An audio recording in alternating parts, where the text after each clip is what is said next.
Tzei uLemad mabikesh loven ha'arami lases Yaakov Avinu.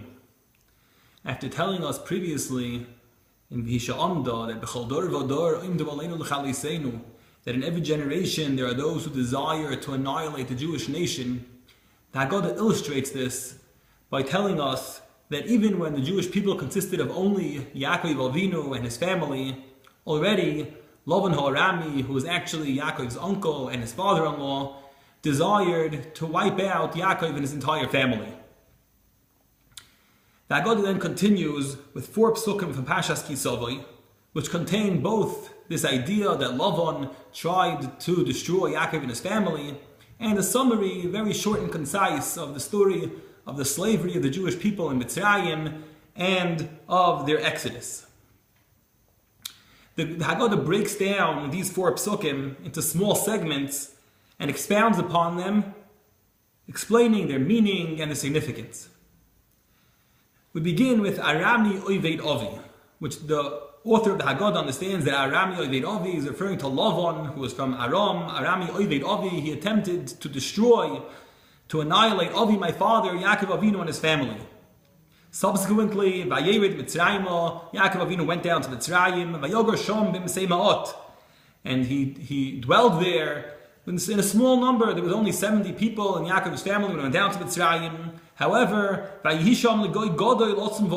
later on, they were fruitful and multiplied into a goy gadol, a great nation. Otzum vorov, it was strong and great. The psukim continue. The Mitzrim did bad to us. They tortured us. And they put heavy, hard work on us. They forced us to do hard slave labor. We continue. We cried out to Hashem, the God of our forefathers. Hashem heard our voice. He saw our suffering, and our toil, and our oppression. And finally, Hashem took us out of Mitzrayim biyod chazaka, with a great mighty hand of his roya netuya and an outstretched arm, with a moira gadol, with great awesomeness, with oisos, with signs, with moifsim, and with wonders. So it's a very short and concise summary of the story of Yaakov Avinu going down to Mitzrayim, the suffering of the Jewish people during their slavery in Mitzrayim, and the exodus that Hashem took us out. The question is, what does Arami Oived Avi have to do with this? What place does Lavan ha'arami have in this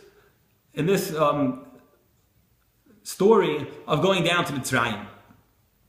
Now, Abarbanel, on these psukim in Pashas Kisavai, answers this question by explaining what exactly is the meaning behind this short repetition, seemingly, of the story of Mitzrayim. We find in Pashas Shemais at great length the story of the Jewish people in Mitzrayim and leaving Mitzrayim. So why in Pashas Kisavai are we repeating again the story?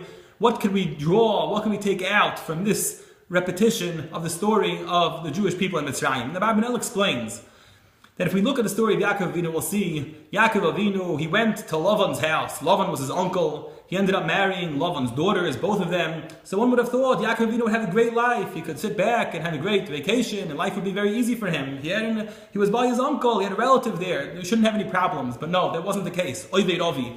Lavan tried to destroy Yaakov and his family. So Vayered Mitzrayim, Yaakov goes down to Mitzrayim.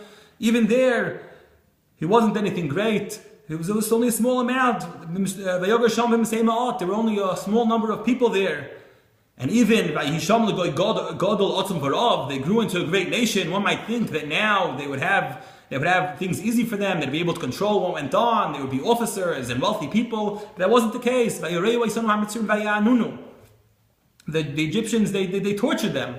Well, they threw their children into the water. They forced them to build these cities in Mitzrayim. And not only that, Abarbanel tells us that even the common folk forced the Jewish people to do their regular household tasks. They used them as their personal slaves.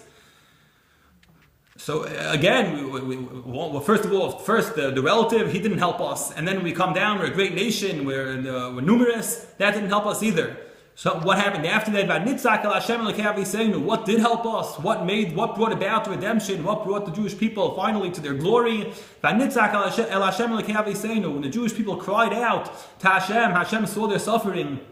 Hashem saw what was happening to them in Mitzrayim. They cried out to Hashem. They davened. They prayed to Hashem. That's what brought out. That's what brought about that Hashem should bring us out to Mitzrayim. Now, Rabbi Senft tells us that the message over here in these psukim is that having relatives, having contact, knowing people, that's not what helps us. That never helps the Jewish people. And having a large amount of people, and we should have lots of voters and all sorts of influence, none of that doesn't help Jewish people either. What's the one and only thing that helps the Jewish people in whatever situation they may find themselves in? The one and only thing that helps them is when we find ourselves in trouble, if we want life to be good, what do we have to do? If we don't want to suffer, if we want to get out of this exile, we don't want to suffer, what's the only thing we could do? We cry out to Hashem our God, we daven to Hashem, we turn to Him in our time of suffering. That's the one and the only thing that will help us, and nothing else. Friends, influence, politicians, having lots of voters and lots of people, none of that will help us. Only turning to Hashem, praying to Him, davening to Him is what will bring us salvation.